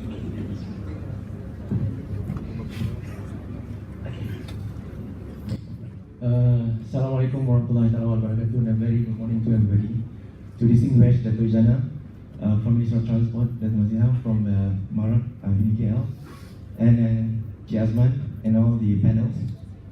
First, I would like to my name is Muhammad Rizal. I'm from Harta Suma. So first, I would like to thank Dato' Jana, Ministry of Transport, as have been supporting Harta Suma since 1990. We have Encik Azman, who is effortless talking about rails for UniKL, as he is the board members of UniKL. Thank you so much. We have a lot of ventures together, and we have Encik Hanif, a good man, a nice guy, you know, from so he's been influential to get all the members in the local industry to be part of this effort of having a born local rail in Malaysia. Professor, thank you for having collaboration with UniKL. We have Puan Natasha. Puan Natasha, I have already WhatsApp to all my group. We'll join you. We'll join you. You become a member definitely after your Islamic stories. And Encik Asri from TDA, we have just signed. Thank you so much for TDA and also Prasarana. We have just signed a 2.7 billion on ICP for the local industry. Thank you so much. And also he's from ADME. We know each other so long. So I just would like to say something. You know, I'm not going to have any question and answers. I would just like to reaffirm local industry in rails in Malaysia. We are moving forward. We know that the government are supporting the local industry. We have Marik, you know, the members are fully committed. Harta Suma, we started off in 1994, and we have been in the industry for so long. And for guys who don't know that Harta Suma is the first country in Malaysia who delivered the first made in Malaysia passenger coaches for KTMB. So we started off in 1994. Guys, you know, UniKL, this is good, this is the right platform. Malaysia, we have to be in the rail industry by ourselves. That's what we're building in. LRT, Harta Suma, now we have 7 acres, we have a production facility where we built the first local assembled LRT cars in Malaysia.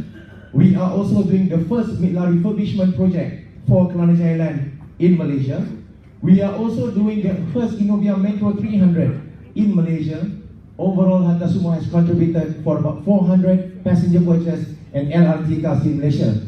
So what we are trying to say here, guys, you are all the future talents of Malaysia. You know, we are the industry players. We have KTK Dom, we have DMIA, we have everybody. We will fully support the youth talents of Malaysia, regardless of man, woman. We know women now are very powerful. Look where she is now. So the thing is now, so we have to understand that kita boleh. UniKL has done it. I'm very proud to be associated with UniKL. You know, we have our guys here. All our 10 members are now in Harta Suma, having participation with UniKL. So inshallah, our vision to have the first made in Malaysia electric multiple units, or even the first DMU or whatsoever, will be realized. And I'm really thankful for everybody in UniKL for inviting Harta Suma. And on behalf of Marik, on behalf of all the members, please be assured, Dato' Jana, Minister of Transport, we are here. Thank you so much for the government for giving us more chance for the ECRL. We have the talents, Dato'. You know, we have the experience. Please don't forget us. And I think it's a good initiative for everybody. Assalamualaikum. Thank you.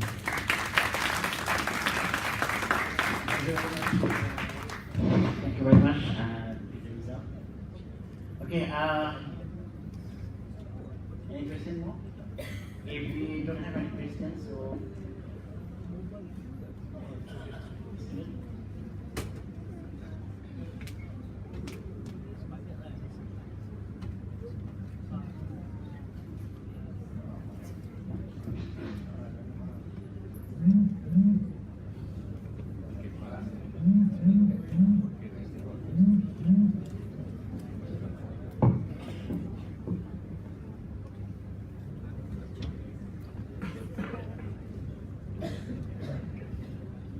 okay, if we don't have any questions, so ladies and gentlemen, this is the end of the sessions. Okay, thank you very much to our panels. Yes. Oh, you have one question. Okay.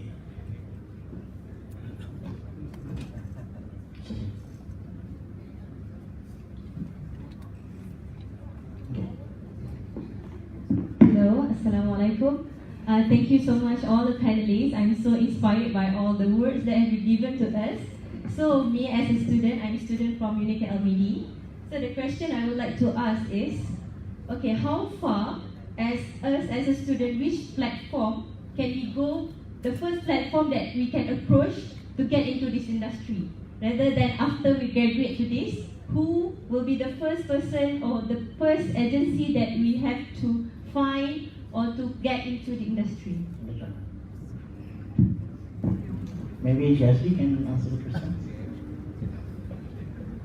Okay, we can answer. I can answer. Okay, I think on behalf of MOT, I think we will have the National Rail Center of Excellence.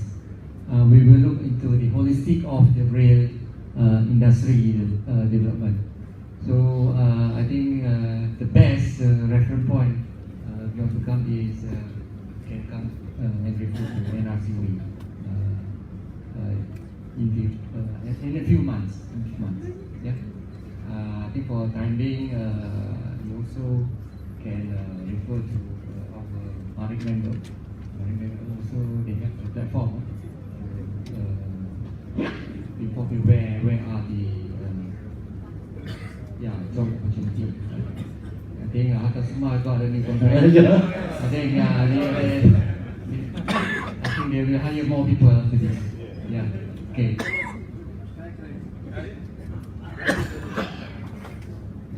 Just to add in to the question that was put up, I think the government is quite serious in this getting jobs for the youth and all that. The cabinet has decided on, once Ford comes back from China, on this coming 5th, there's going to be a special meeting only talking about creating jobs for the youth, especially talking about transport. So MOT is presenting a paper on how many jobs can be created for this year, next year, and within the next 5 years. One of it we are going to present on railways. I have one request. Can you send the invitation to us to include into the? I can't because I'm not ready. Can you request it for us? It's the cabinet recess. We are just presenting a paper because he wants to look into every single industry. How many jobs can we create? Again, answering your question, what will be the forum for you to come in? NCROE might be a longer shot, but we are talking about the next 1-2 months or within this year. How many jobs can be created through our new initiative? Of course, Bandar Malaysia is coming up, all the new projects all coming up. Of course, for the media it's good, but for the people, what is actually happening to the people will be known within next, less than 2 weeks. So that will be a needed. And of course, NCROE will be the longer shot. Thank you. Thank you so much. Thank you, Dr. Jana. Okay, we have another one question. Okay, please.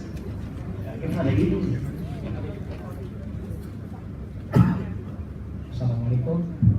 Nama saya Tuan Fahir. Saya ni ialah bekas pekerja start LRT dulu 1995. First generation dulu. I speak Malay. Sorry. I want question to ask government only. Okay. In Malaysia KTMB 1885 kita dah start. Okay. Kita dah start railway 1885 lagi. Okay. Lepas tu kami Putra start LRT Prasana bla bla bla bla bla. Until now PCRM. Okay. Soalan saja. Kenapa kita beralih ke China? Adakah teknologi ataupun kos? Itu saja tak ada. Railway technology, propulsion system, everything from KTMB and then Germany, blah blah blah blah, Bulgaria, blah blah blah blah, Europe, then come back in China. After because of I'm looking for technology or the cost. Itu soalan saya. Okay, terima kasih. Kalau saya faham soalan tuan ni, mengapa kiblat kita berpindah ke China? Macam tu soalannya. Kena tanya imam yang bawa yang sembahyang lah. Government cannot answer. Anyway, that is kerajaan pada ketika itu. Pada ketika itu memang melihat pada ketika itulah melihat China sebagai peneraju teknologi pengkeretaapian. Right? But now, we feel that kita dah terlajak jauh dah. So we are bringing back that alignment. That's why we are talking to all the local industries. And bila saya cakap tadi pun saya kata, hasrat kerajaan pada hari ini adalah untuk meningkatkan kapasiti dalaman. Maksudnya kita nak tenaga kerja kita sendiri. Bukan saja dari segi lokomotif, bukan saja dari segi sistem, in everything. In fact, I personally, dalam kontrak whatever yang MOT keluarkan ni, kita memberikan perhatian dan tumpuan kepada orang tempatan. Ini bukan cakap politik ya, jawab. I'm telling you. Betul-betul kita nak berikan tumpuan kepada tempatan. Contoh contoh, I buat contoh. I don't know whether you're from KTB, but dulu kita beli SCS, ETS, all of it on a direct nego from China. And sekarang ni dah masuk L1, L2, dah masuk servis peringkat L3 and L4. Right? L3 and 4 L4. Kalau ikutkan kiblat dulu tu, entirely will be given to China. Betul? Sebab kita beli daripada dia. Tapi kerajaan pada dewasa ini kata, nothing doing. Again, we want to help the industries. Kita juga nak tolong China. Bukan tolong China dari siapa. We will allow them to come in, participate dalam menyertai tender untuk buat L3 atau L4 service. Dulu, kalau dulu terus bagi kat dia. Sekarang no more. It is like kita terpaksa buat begitu sebab mereka telah invest so much dalam mendirikan kilang di Batu Gajah tadi. It's a huge factory lah, right? Huge factory. They've invested a lot. And suddenly if you put a break and say that it's only for locals, diplomatically we'll have a lot of problem with China. And now we cannot afford to fight with China in that angle lah, right? That's why ECRL, we are still working with China because we already paid for ECRL, for example. We have paid 20 billion to them. And if the project is cancelled, government has to pay another 30 billion.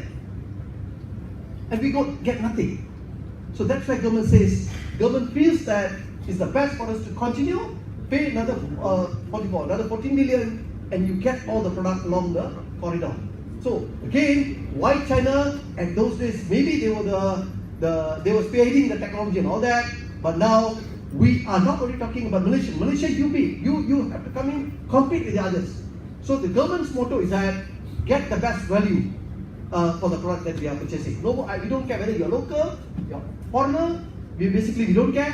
But the importance, of course, again, we need to create job for the locals. Dari segi itu, wajaran sedikit diberikan kepada syarikat tempatan, tetapi itu bukan mandatory dalam you mendapatkan kerja. Mana yang value terbaik, itu yang akan dipilih buat masa sekarang. Tuan, adakah saya menjawab soalan? Oh, ada lagi soalan? Jangan tanya soalan politik tuan, saya tak boleh jawab. Sekian lama saya tunggu jawapan ini pada kerajaan. Saya ulang tiga perkataan saja. Yang pertama, kita LRT railway di Malaysia 1885.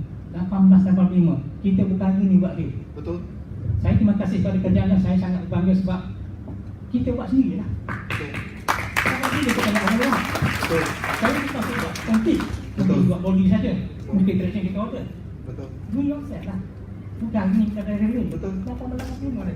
Right. Tapi yang jawab itu memang saya setuju sangatlah sebab dah lama saya tunggu soalan daripada kerajaan. Terima kasih. Buat sendiri. Terima kasih.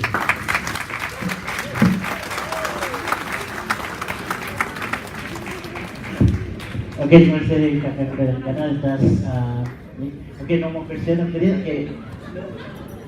Thank you very much for panelists for having me today.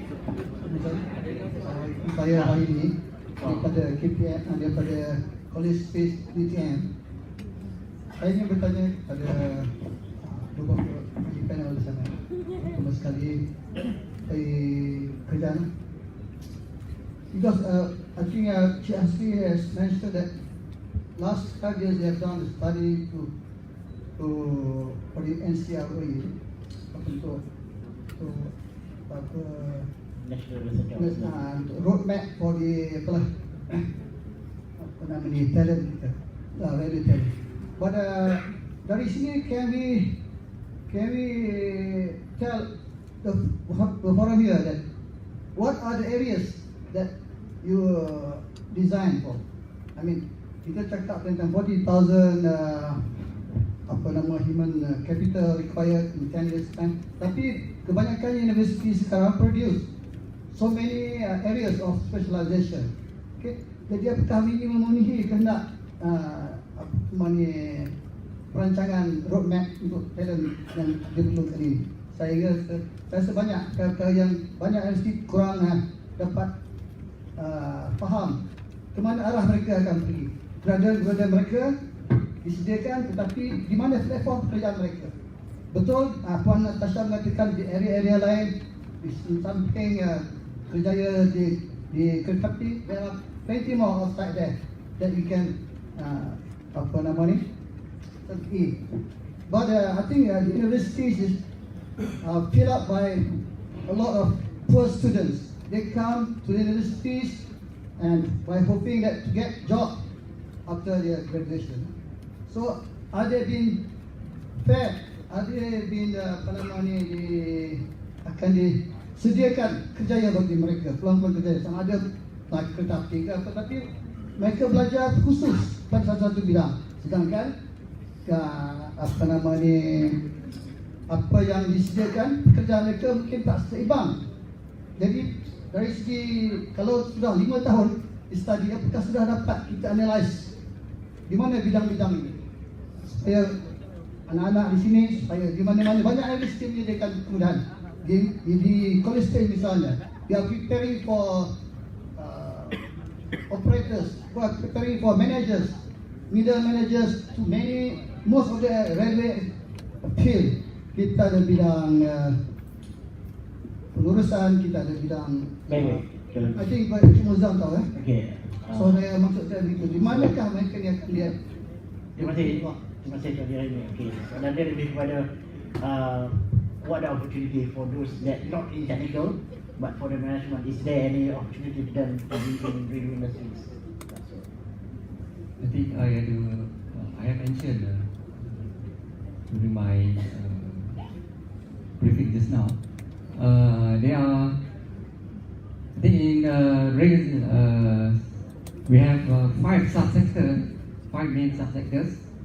Number 1, rolling stock. Number 2, signaling. Number 3, track work.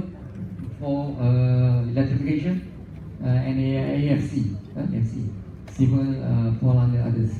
Okay, on these 5 main category under rail, we have, I think I have mentioned, we are going to focus. The priority now is on three areas. Number 1 is rolling stock, where we're going to develop the local MRO capability. Okay. Number 2 is on signaling and communication. Yeah, this is where I think we learned from KTMB mainline. We have multiple signaling system. Yeah, multiple signaling system, and end up government will pump in a lot of money to integrate when we have different systems on the integration. So number 3 is on track work. Track work, yeah, we have a lot of new project. Natasha also have this double track MRGB, and those are the areas that will be the priority that we are going to develop. And the workforce also will be based on that area.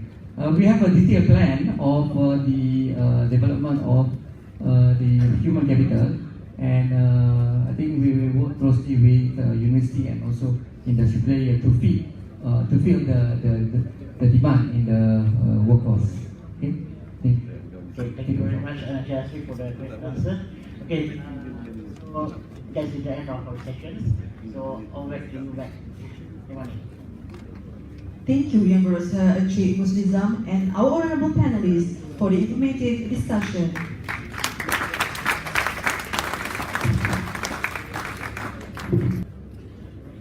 For the professional certificate in rolling stock, I would like to invite Kamal Faiz bin Rosli,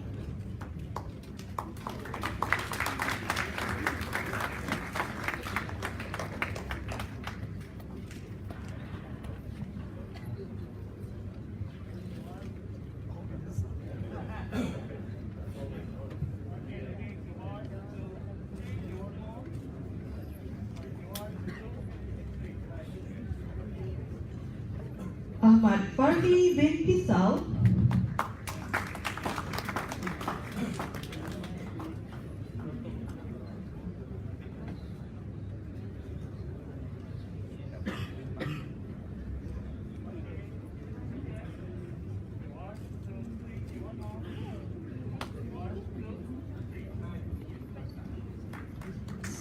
Said Ahmad Farhan Astalani bin Said Abdurrani.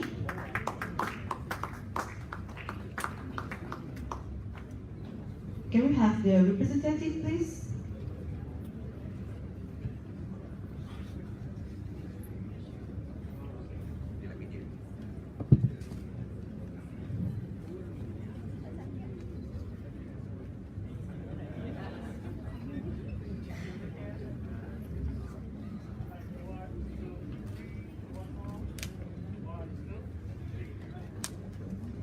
Muhammad Alif bin Ghazali.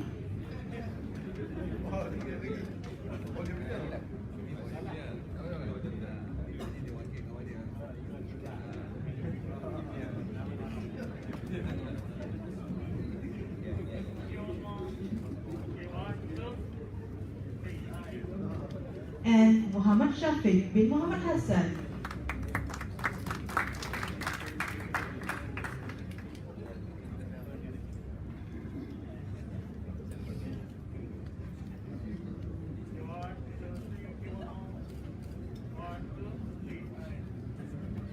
Moving on, the recipients for Graduates Employability Traineeship from Harta Sumas Jamberhat. Please welcome Muhammad Firdaus bin Azman,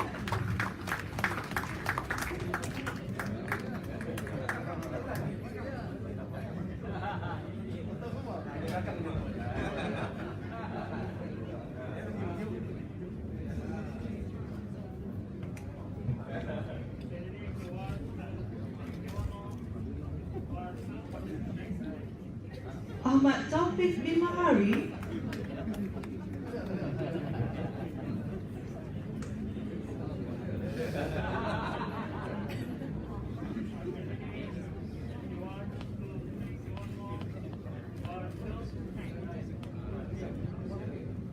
Ahmad Zafwan Firdaus,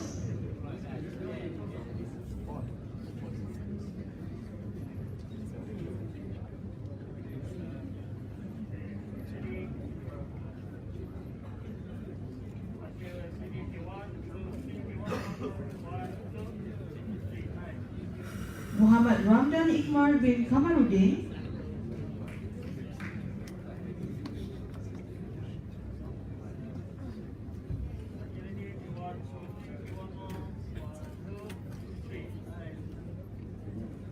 Muhammad Daniel Akmal bin Suhaimi,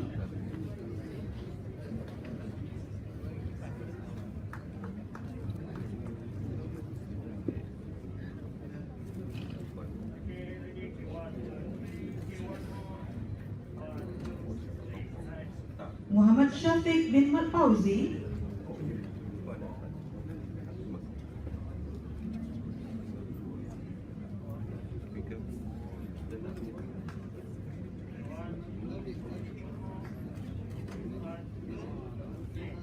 Muhammad Amal Yusuf bin Muhammad Arus,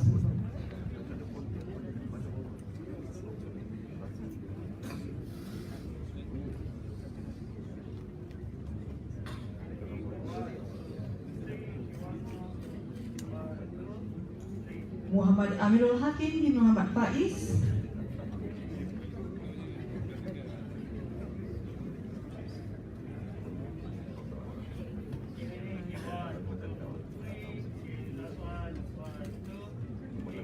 Muhammad Izaz bin Suhaimi,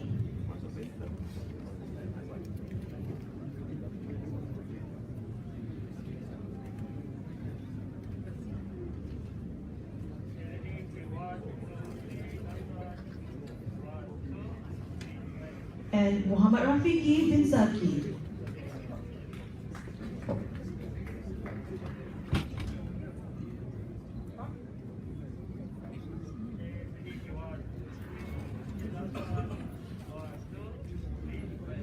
Next, from KTK Dom Railways, Nuan Berhad, please welcome Muhammad Ali Arif Irfan bin Sudirman,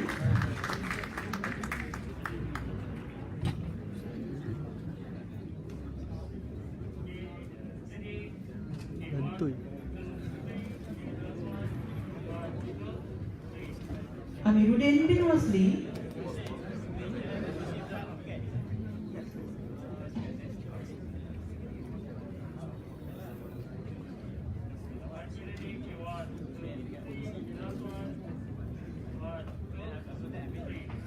Muhammad Amin Huzaifah bin Ramli,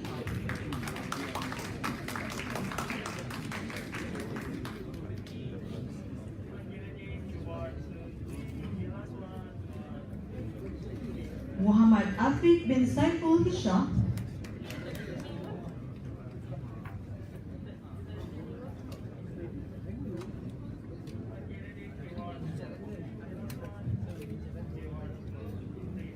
Muhammad Farouk bin Zakaria,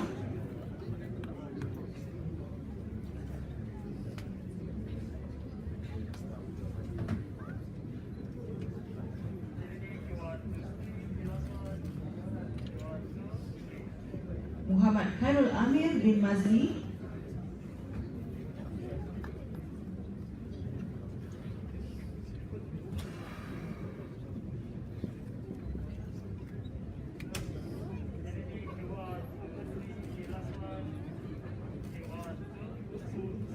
and Khairul Naimuddin bin Zainul Azmi.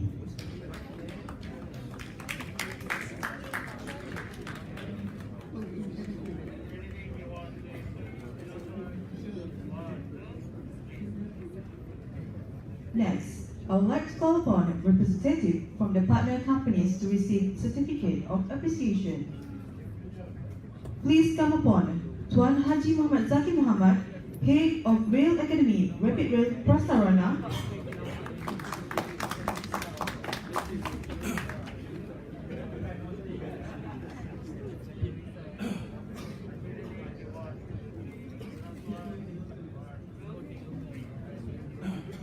Encik Timothy John, Chief Executive Officer, KTK Dong Railway, Sembilan Berhad,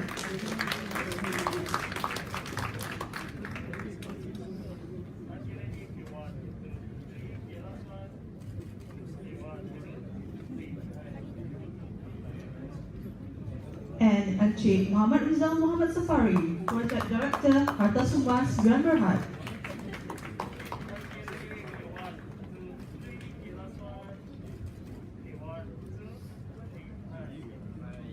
Next, I would like to invite Yang Berbahagia Datuk Jana Santiran Anak Lelaki Hunyayan to present a memento to our honourable panelists.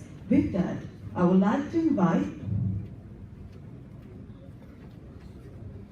Yang Berbahagia Encik Hasri Harun, Director, Industry Development and Advisory Division, Technology Repository Agency,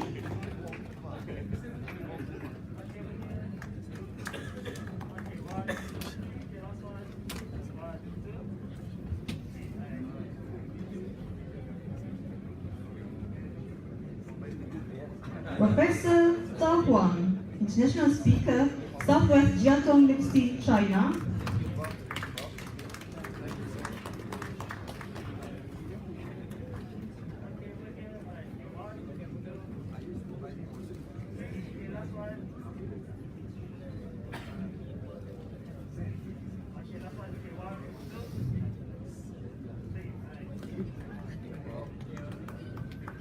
Yang Berbahagia Encik Hanif Ghazali, Honorary Secretary, Malaysian Rail Industry Consortium.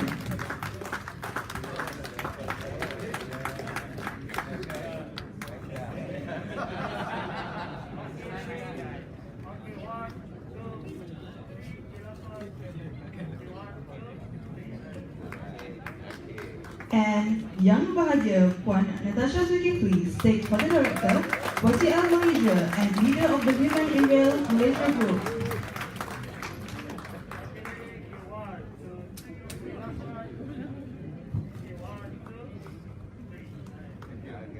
As a token of appreciation to our guests of honor, I would like to invite Yang Berbahagia Professor Datuk Dr. Mazlihan Muhammad Sood to present a souvenir to Yang Berbahagia Datuk Jana Santiran Anak Lelaki Hunyayan. Please welcome.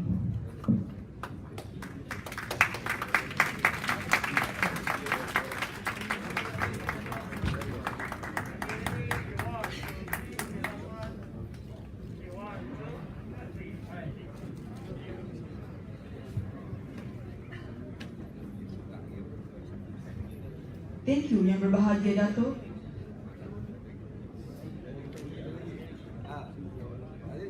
This one is special. This is fun.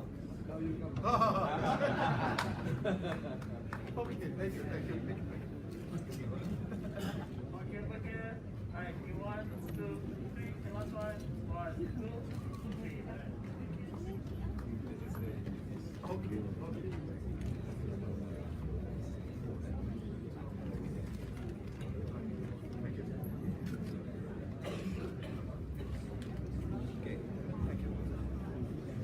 Yang Berbahagia Dato', distinguished guests, ladies and gentlemen, we have come to the end of the forum. On behalf of the organizing committee, I would like to express our gratitude to Yang Berbahagia Dato' Jana Santrim Nalalaki Munyayan, Deputy Secretary General, Ministry of Transport Malaysia, distinguished guests, honorable panelists, and all participants for your presence.